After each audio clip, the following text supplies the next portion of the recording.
I'm Jennifer Bilbrey, and this is On Our Minds, a podcast and vlog about psychotherapy in Austin, Texas.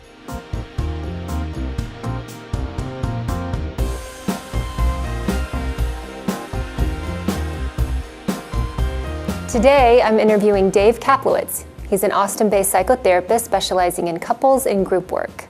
We'll talk about the unique way he works, and we'll also get to talk about narcissism.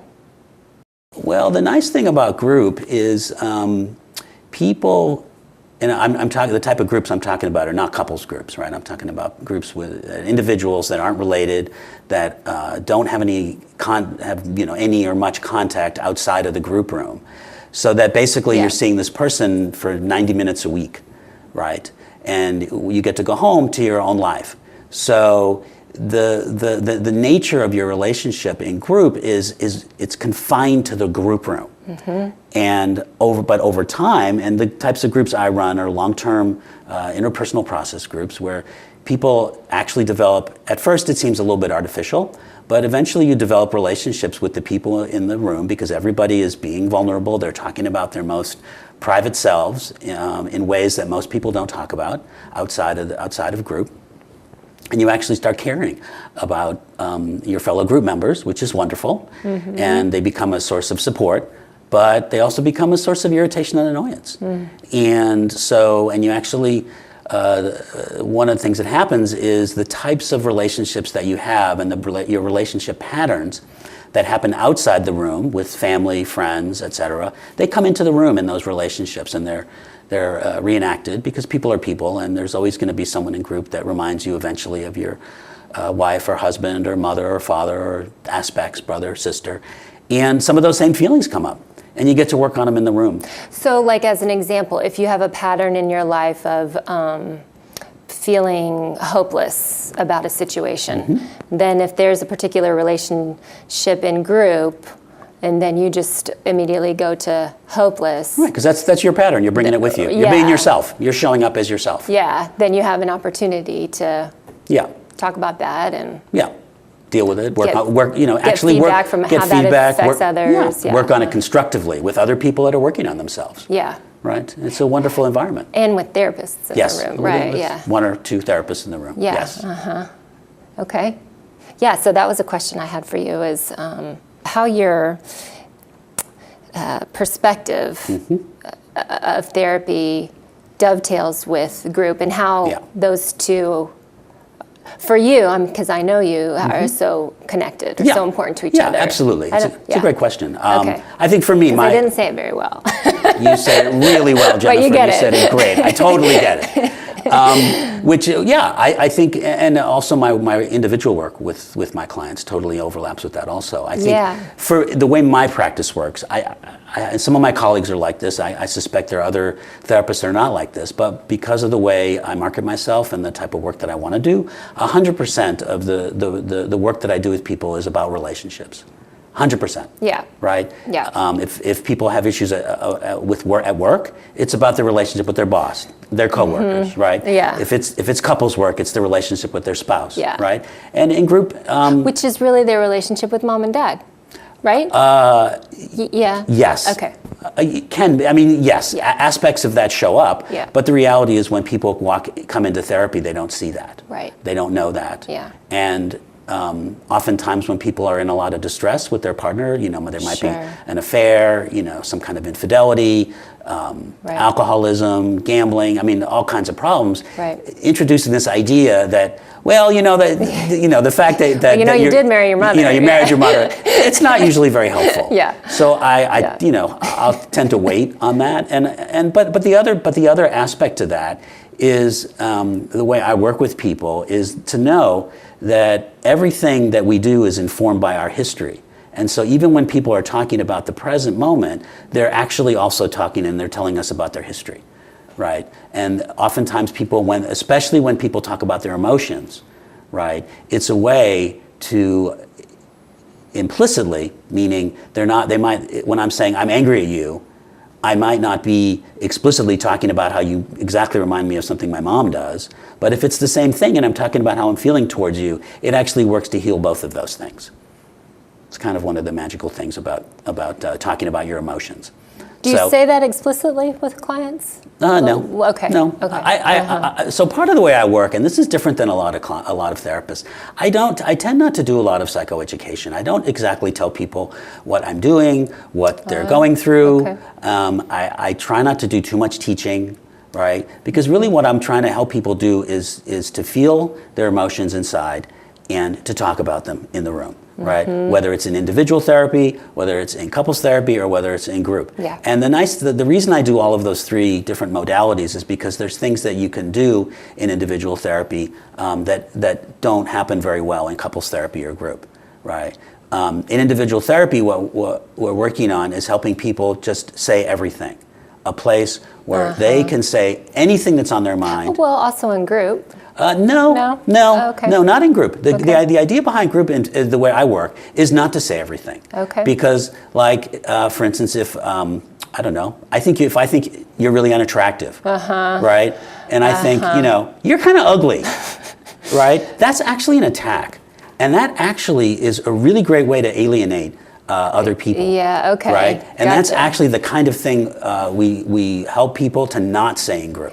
Okay, that helps. Right. Whereas an individual, you can say anything. So ugly. Yeah. Or even to say something to your therapist is you're really ugly. You're an ugly person. And with me, I'd say, well, that's wonderful that you're telling me that. Tell me more about how you think I'm ugly. Yes. Right. And that's my job, to be open to everybody's feelings towards me. Yes. But not so much in group, and definitely not in couples. Definitely not in couples. No. And so a lot of the work in individual therapy is to people to be able to say everything over time as much as they can, but also to know what they're feeling inside, right? Yeah. That's really what you're working on in individual therapy.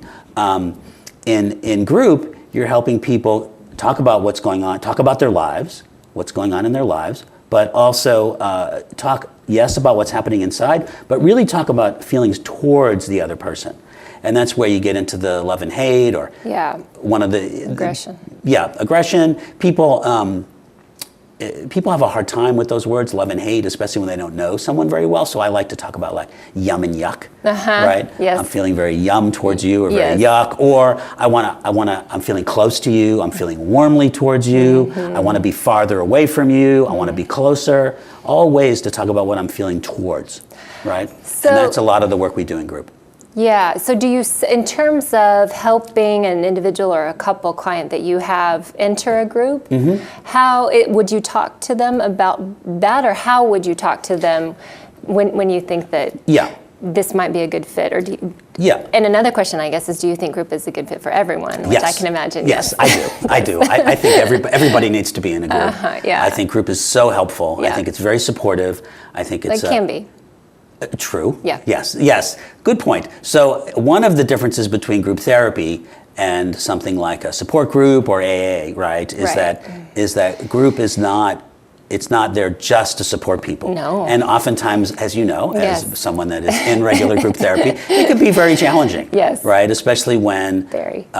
You're not getting the type of support that you might want, right? Which is unfortunately the way a lot of us grew up in our families, right? Right. We grew up not feeling supported, feeling ostracized, right? Feeling like the black sheep, right? And so, like I said earlier, we're going to replicate that in the group, right? We're going to do what we do, because since it's something we might not like, but it's something we're familiar with. Especially, no matter what your history is, going from seeing somebody individually to the group room. Yeah, that's a whole. That transition. That transition is it's challenging. Yeah. Right, and so ideally, it's not an either or question, right? A lot of people see individual or group as either or, and while when someone enters a group, it might make sense to cut back on individual. I don't like to cut back completely, and even if somebody is a client of another therapist that might be referred to me for group, which happens a lot, I do like to see them once a month or something like that, so they can check in, especially in the beginning, check in about how group is for them, because like you said, it is challenging. Yeah, and get to have you individually. Like get to have you all to themselves. Yeah, that people tend to need that. I can't imagine though this is the way you talk to clients about it.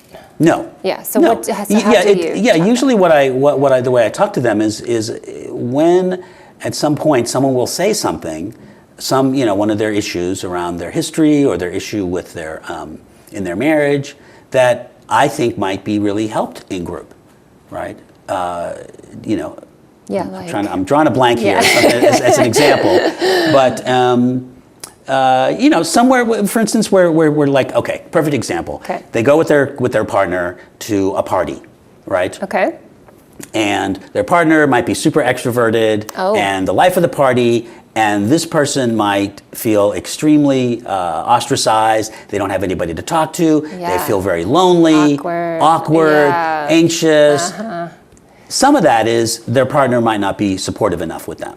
But some of it is that's just the way they are in groups. Yeah. Right? So I might say that. It's like, I'm having an interesting thought right now. You know, you know, we haven't talked about this yet, but I don't know if you know this, but I'm a group therapist and I run some groups. Okay. And I am getting this idea that you might be a good candidate for a group and that maybe we should start talking about that.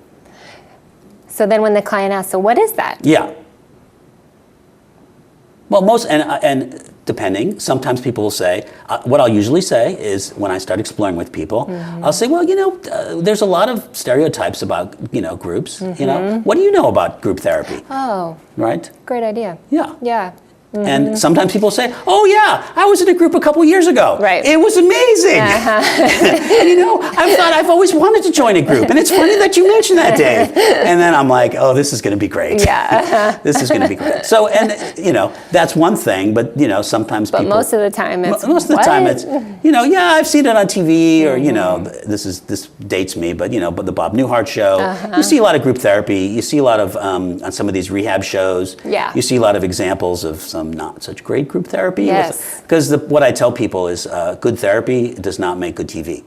So most of what you're going to see on TV is not really about what happens most of the time in group. Sometimes group gets pretty lively and would probably make good TV, but it is confidential, right? That's one of the things we work on in group is we have a set of agreements that people agree to, and one of which is confidentiality. You know, one of which is the idea of putting your thoughts and feelings into words, not into action, and the intention to come every week and to stay for the whole session, things like that. And oftentimes people, you know, don't follow the agreements exactly, and we talk about that in group, and we learn about people when they, you know, people have authority issues and break rules, or they might want to be late for some reason, or they just might be late, right? And that's one of the aspects is if somebody, you know, most of us are not super punctual, some of us are, but most of us have a tendency, oftentimes, to be late, and then people are going to be late. Especially to therapy. Especially to therapy, when they might not want to come. Yes. And that starts showing up in the group room, and we can talk about it, right? People say, it's interesting that you've been 10 minutes late every week this month. What's going on? Yeah. We get to explore it, understand it, learn about it, and that's one of the great things about group. Okay. Yeah. Yeah. So we're talking a lot about group. Let's talk also about couples work. Yes. Yes.